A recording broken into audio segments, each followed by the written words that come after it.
The Phantom Elite, probably one of my favorite saddles of all time. So let's get into it. Let's get it out of the box. I'll show you how to set it up, and then we'll hop out on a tree here and I'll give you some tips and tricks to get you up and running. So my favorite thing about the Phantom Elite is that it comes in all of my favorite camo patterns. And we all know that if you're gonna kill a big buck, your camo's gotta match. So that's pretty important. But inside the box, you've got your instruction sheet. Make sure you keep that and read through it so you make sure you're totally safe. And then we've got the Phantom Elite kit, which is totally awesome. So we'll get the box out of the way. Now the cool thing about this is it comes in this little stuff sack right here that you could use for pretty much whatever you want to. Makes a good kill kit. You could store extra gear in there. But you've got your saddle, which we're gonna pop it out here. Got your saddle. And then you've got your 2 cis haulers and your matching MVP. So there's your MVP and your 2 cis haulers. And like I said, you could use this little pocket for pretty much whatever you want. It's really handy. I actually keep some of my down base layers in this in my truck. So we'll go ahead and get that out of the way. So I'll show you how to install the cis haulers on the saddle. The MVP, there's not a whole lot to show on the initial setup, so we'll set it off to the side here. But we'll make all of our major adjustments with the buckles and all that when we get out into the field. So I'm just going to show you how I install the pockets on this thing. Now the nice thing about the Phantom Elite, and one of my favorite things actually, is you've got this extra molly loop that's farther forward. So you can put the pockets on this really far forward and it makes it really easy to get into. So the best way I can describe to put these cis haulers on is to flip them upside down like this. Then you've got your 3-bar sliders right here. And you're simply going to line up the holes that you want them to go in, or the molly. So obviously I'm going to use this forward molly loop. So simply feed this through. Now if you got a pair of pliers, it makes it a little bit easier, but I don't have my pliers with me today, so we're just going to freehand it. So simply push your 3-bar slider through like that. Now you've got this little bungee keeper on the back that simply pops over that 3-bar slider, and that thing will not come loose, which is really, really nice. All right, so we're going to take our back 3-bar slider here. We're going to do the same exact thing, just wherever it lines up and makes sense, which is either there or there. I think I'm going to put it in this forward one where the suspender loop is, which it's a little tight with that loop in there, but you can still get it installed here. So I like to kind of fold the webbing over so the slider is pointing down, and that makes it just a little bit easier. Once you get it out the bottom there, you can grab a hold of it. And same thing. So flip your bungee over the 3-bar slider, and that is it. It is installed, ready to go, and then we're simply going to do the same thing on the other side of the saddle. All right, so we got our cis haulers installed. I'll go ahead and take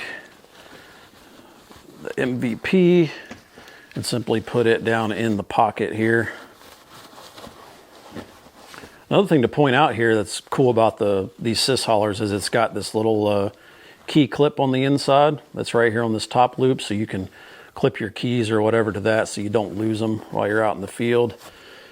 And I absolutely love these cis haulers because you've got the zipper on the outside and you've got another key clip right there, so little bonus. And then you've got the 2 pockets on the outside. So these are some really awesome pockets, probably my favorite of all time.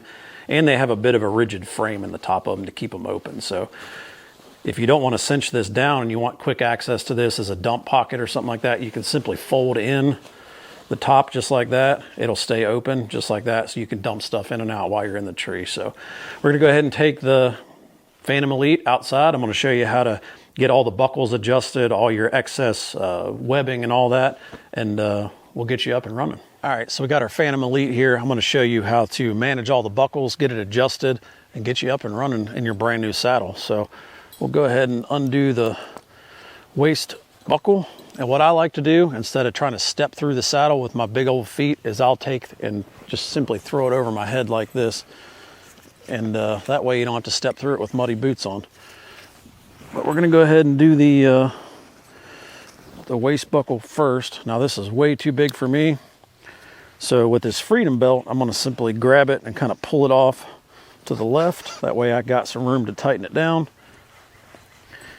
Now I'm gonna tighten it to where it's just above my normal belt line right here.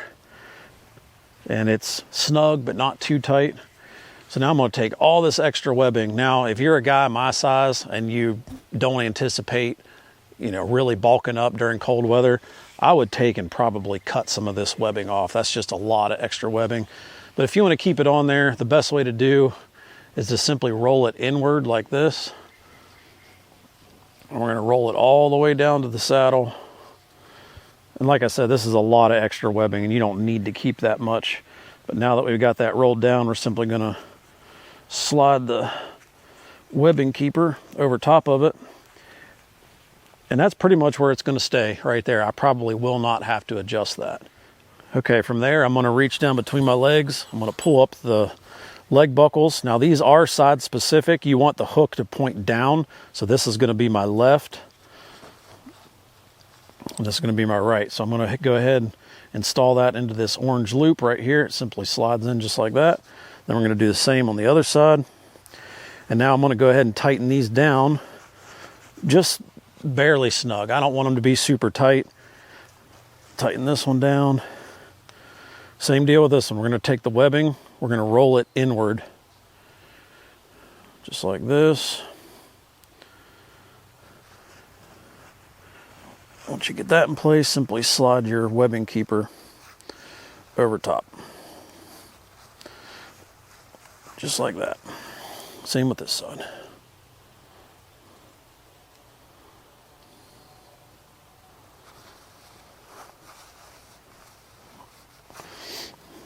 All right, so our buckles are all done. Now this is pretty much how I would put the saddle on at the truck. I would go ahead and cinch this bridge down. So that's the nice thing about the adjustable bridge. You can simply cinch it all the way down.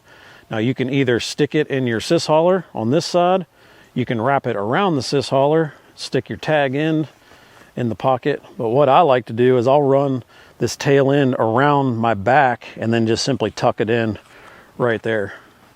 And now with the sys haulers installed forward on these forward molly loops, they are right there. They're an easy reach and it really makes the saddle easy to manage. So that's pretty much it right there. Now the nice thing is once you get all this webbing and buckles and everything set up to you really don't have to mess with it a whole lot during the whole season, and it'll pretty much stay exactly like it is. So when you put it on, simply click the buckles in and you're good to go. So we'll hop on the tree here.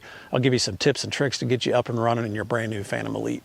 All right, so I got my tether installed on the tree. Now, if you've never been in a saddle, the tethered height is pretty important to comfort and maneuverability in the saddle. So I like to start personally right about chin height. So pretend that I'm on a platform. I'm on ground level right here. But if I was standing on my platform and I was setting up my tether, I would set it about chin height to start with. So I'm gonna go ahead and undo my bridge here. And I'm gonna, just by knowing, from years of doing this, I like to leave a decent amount of tail. I run a fairly short bridge. So I'm gonna go ahead and hook into this, lock that off. And this is gonna give me a good starting point. So from there, I'm just gonna sit back into it and I'm just gonna see what the saddle feels like and feel if there's any hot spots. Now I can already tell I need to pull the saddle down. With the Phantom's not really that tall of a saddle. So when I get up in the tree, I will actually reach down and loosen my waist belt just a little bit to give me some room. And then I'm gonna grab the bottom of the saddle and pull it down just a little bit. Now with the Phantom, you're gonna feel when it kind of pops into place and you're gonna know when it's good. So I felt that kind of, my butt pop into place right there. That feels really good. Now the nice thing about the Phantom is you've got your comfort channel adjustments on each side. So if you wanna feel more pressure on the top, you can adjust this up. If you wanna feel more pressure on the bottom, you simply adjust this down between these balls right here that are in the end of the bridge loop. So I typically like to run them near the top, about right there, because most of the time I'm leaning back into the saddle just like this. So that's where I'm most comfortable. Now, if I'm going to sit for an extended period of time, I'll kind of grab up here on the tether and pick my weight up. And then I'm simply going to reach down with my 2 fingers and slide this adjustment down. Same with this side.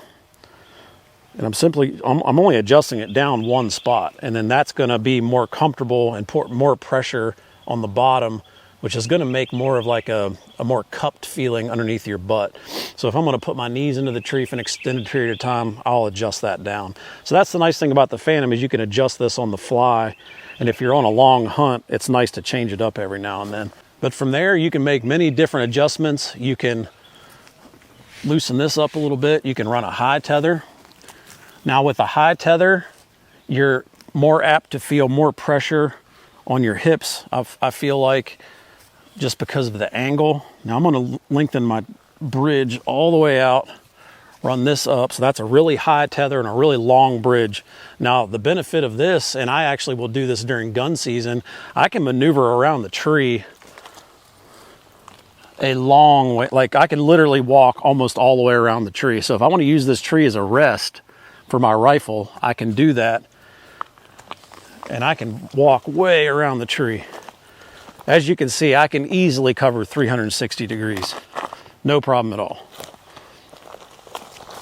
Now the problem with a high tether like this is if if you're bow hunting, this bridge may get in your way. So that's going to be, the angle of it coming up like that may get in your way. So if I'm bow hunting, I'm typically going to run a short tether, something like that right there. And then I'm going to shorten this up a decent amount. Now what that does is gives me a lot of clearance right here. So if I need to shoot right here, if I need to take the bow and go over the bridge, pivot at the hips, I've got a lot of clearance like that. So there's a lot of little adjustments you can make, and you're simply going to need to spend some time in it and just get familiar with all of them and kind of figure out what works for you and your hunting style. So the nice thing about this is once I've got all my buckles and everything set where I want it, I'm going to go ahead and undo the leg buckles. Now the best way to do this is to kind of push forward on that buckle so that hook doesn't catch. We're simply going to pop that off, pop that one off, and then your waist belt. And then when you take the saddle off, all of your webbing is nice and neat. It's not flopping around catching on brush. And then when you go to put it back on, I'll show you just how fast it is, where you don't have to mess with any of your buckles. It's all adjusted, ready to go.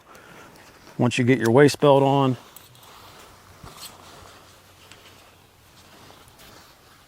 get your 2 leg straps, cinch your bridge down, and you are good to go. So that is the Phantom Elite. This has been one of my favorite saddles over the past 4 or 5 years, and I think you'll find that it's extremely comfortable. It's got some awesome features. It's super lightweight, and you're really going to enjoy it this fall. So good luck.